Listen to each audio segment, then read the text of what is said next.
বরাবরের মতো আজকেও আমরা গ্রামের ছেলেপেলে ভাই ব্রাদার সহ ফতেয়া খেতে যাইতেছি। দেন কতগুলো ছেলেপেলে যাইতেছে আর সাথে আমিও একটু ক্যামেরাবন্দি হইলাম।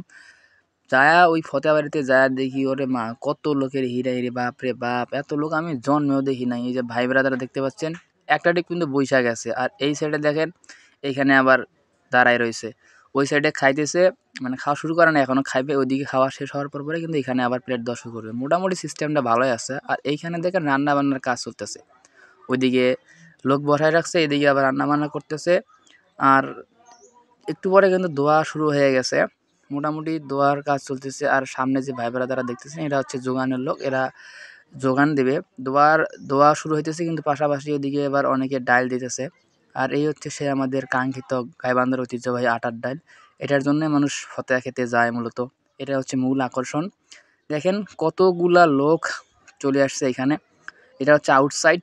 ফতেয়া হচ্ছে আমাদের গাইবান্ধার একটা ঐতিহ্য। পাশাপাশি দেখেন আমাদের ছোট ভাই ওইদিকে খাইতে খাইতেই আমাদের এদিকে প্লেট দেওয়া শুরু করছে। কারণ ওটার পরে এই স্টেপটা শুরু করবে। আর সাথে করে আমি ছোট্ট করে একটা সেলফিতে ক্যামেরাবন্দি হলাম, যাতে আমিও একটু সাক্ষী হয়ে থাকি, কারণ এটা বিশাল ফতেয়া। পাশাপাশি দেখেন আমাদের এখানে ভাত দিয়ে গেল। এই ভাইরা আমাদের ভাত দিচ্ছে। এই হচ্ছে আমার প্লেট। ভাত আমরা পেয়ে গেছি, একটু পরে আমরা আটার ডাল পাবো। এই যে পেয়ে গেলাম আমাদের আটার ডাল, সাথে এক পিস আজকে গরুর মাংস না, আজকে হচ্ছে মহিষের মাংস দিয়ে আটার ডাল পাকাইছে। বেশ খাইলাম, মাশাল্লাহ অনেক সুন্দর ছিল খাবারের আয়োজন। দেখেন এই যে দেখেন কতগুলো প্লেট পড়ে রয়েছে। যাই হোক, ভিডিওটা কেমন লাগলো অবশ্যই কমেন্ট করে জানাবেন। কোথা থেকে দেখছেন জানাবেন প্লিজ।